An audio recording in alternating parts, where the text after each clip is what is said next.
This happened to me last year, and it's something I've only really started to divulge to people now. Not because it fucked me up in any sense, but out of respect for the people involved and the sensitivity surrounding the incidents. I just wanted it buried. It was my fiancée who said I should share the story. In the very least, I hope it will encourage people to ask more questions if they find themselves in the situation that I did. So I'm a tech guy, programming, web development, that sort of thing. It was around February time last year that I got a 2-month contract to head out to my company's office in New York. At the time I was made up. Having never been to New York before, I was excited to see the bright lights, have everything paid for and meet some interesting people and so on. Everything paid for is true, but the way the firm I work for does this sort of thing is that I have to claim back any expenses I incur. This usually meant me putting things on a credit card and then submitting expenses at the end of a 2-week cycle. So I booked my tickets, got a hotel sorted on a running basis and packed my stuff, excited, but also a little sad I was going to be away from my friends and family for a couple of months.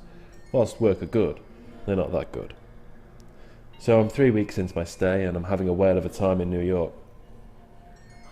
I'm training some of the guys out there in Linux-based systems within the firm, and that's the sort of stuff I enjoy, so I was having a good time at work and then spending the evenings in the most vibrant city on earth. Things were going great until work saw my expenses bill and hit the roof. They weren't happy at paying $750 or so a week for me to stay in a hotel and told me that after week 4 I was to find alternative accommodation. They sent me a list of websites which specialised in short-term, fully maintained lettings, but I had no luck in finding a space with any of these companies. As luck would have had it, one of the guys I was working with out here had seen an advert on the subway for a new starter-type short-term rentals firm the following day, and after snapping a picture on his phone, he gave me the details.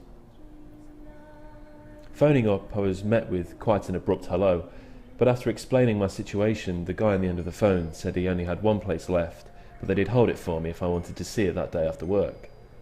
Looking back now, the manner of the guy on the phone should have sent alarm bells ringing in my head, but at the time I was so worried about not having anywhere to stay in the biggest city that I decided to count myself lucky, and after work I headed off to meet him. The guy had offered to pick me up, and despite the fact I'm a pretty big bloke myself, I decided I wasn't comfortable with this, and I asked for the address so that I could take a cab myself. He gave me it, and when I gave the cab driver the details, he knew where it was and told me, "It's a nice place that, you'll be lucky to get one of them." He was right. Everything about the place was nice. It was a single-room apartment in a nice, secure building. There was a games room, pool, gym, and everything was free with secure access from a key fob tag. The apartment had everything I'd need, and I wasted no time in taking the deal. When agreeing the lease, the vendor told me he'd had real issues with the place's last tenant. He said there were all sorts of complaints about noise, smells of drugs, etc., and that when they'd finally got access to the place, it was in such a state they pretty much had to rip everything out of the apartment and start again, hence why it was so nice, new and clean now. He told me the previous tenant was an older guy.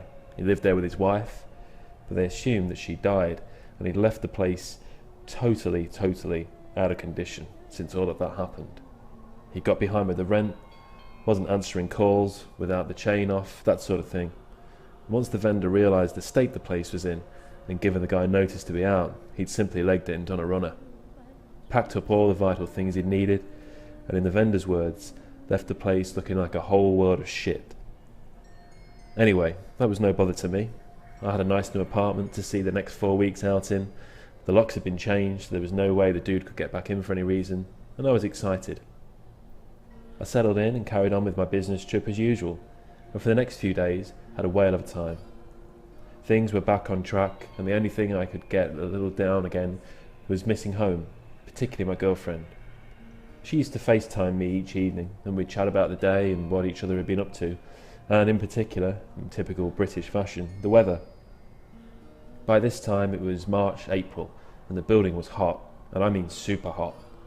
I couldn't work out for the life of me how to work the air conditioning units in the place. They had a control panel on the wall, but vent shafts into the building, through the ceiling and the high-rise walls. FaceTime calls became less me talking and more me sweating until my better half finally told me that I had to stop moaning and call the maintenance guys out. I'd tinkered about with the control panel, and whilst I could get a little airflow coming through the vents, it definitely wasn't working properly. It was more like someone blowing through a straw rather than an aircon blast unit. Plus, there was the smell. It was absolutely awful. It smelled like a mixture of shit, paint and mould. And as I got in the lift one day, I noticed it wasn't just me who had noticed this. The residents' notice board had a sign up saying that the aircon guys were looking into problems in the building and would be knocking on each apartment in turn to fix things. You had to phone a number to arrange for the workmen to come into your apartment, so I phoned to arrange my appointment and was told it would be another 2 days or so. Great, I thought, no biggie. I was at work most of the day anyway, and only there for a few weeks, so if it was a bit hot, I could take that. I wasn't so much concerned with the heat more than the smell. It was simply awful. A couple of days later, the guys knocked on the door.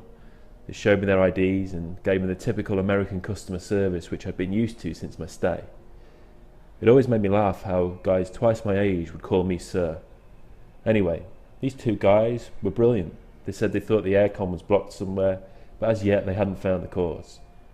They got their stuff out, unfolded a stepladder. One of them held it whilst the other one unscrewed the kitchen air vent off and peered inside. Nothing was visible. They pulled their rods out so they could reach round all the nooks and crannies at the air vents to see if there were any blockages, producing a lot of banging and clanging in the process. They weren't finding anything, so I headed off to make them a cup of coffee when I heard, "Aha!" Clearly they'd found something. As I returned with 2 mugs, I could see them eagerly pulling the rods out, smiling to one another, clearly happy that they'd found what they thought was the cause. What happened next, none of us will ever forget, I'm sure. The sound the guy made was something that I'll never forget. But worse was the sight of the corpse that they pulled from the air vent shaft, looking half decaying, half full of life as it flailed about, dropping from the aircon unit with its hair still wrapped up in the rods, now lying on the floor beneath the open shaft, covered in shattered mugs of coffee which I dropped. We all just stood there, staring at what had been blocking the aircon unit, none of us saying a word. One of us was nearly sick, I can't remember who, and one of the younger guys was nearly crying. It was a horrific sight, and explained the whole reason why the aircon unit wasn't working, and particularly the smell. The police were obviously called, and surprise, surprise, it was the aforementioned guy's wife who'd mysteriously vanished and was presumably dead before he'd left the apartment. No cause of death was determined, but it appeared she'd died in the air vent. No one being sure whether it was at his hands or whether she'd gotten up there herself, although for a woman of about 80 years old, I doubt she'd be able to get in there. My final week in the States was then taken up with police statements, doctor's appointments because of the air we'd all been breathing, and dealing with other legal issues. Unsurprisingly, I had to check back into a hotel. The firm was not happy about this, but once the police got involved, there wasn't really a lot they could say. About a week and a half later, I had to return to the UK, and I've never been so happy to leave a place, I have to be honest. I never found out what happened to the old guy. One of the police officers who dealt with me in the case did take my phone number and email, and said that he'd keep me updated. He did leave me a couple of messages and emails after I'd left, but all they were to say was that the old guy was still wanted, and that a warrant for his arrest was still active. Apparently the FBI, US Marshal Service were also involved in the case. It still sends chills down my spine that every day I was wandering about that apartment on my own, when I was showering, going to bed, and worst, when I was asleep for 8 to 9 hours a night, whether I was moaning about the heat, moaning about how the aircon unit wasn't working properly. It was all because a poor lady, a corpse, God knows how long she'd been there, was literally feet away from me. And I dread to think what else that apartment had to hide.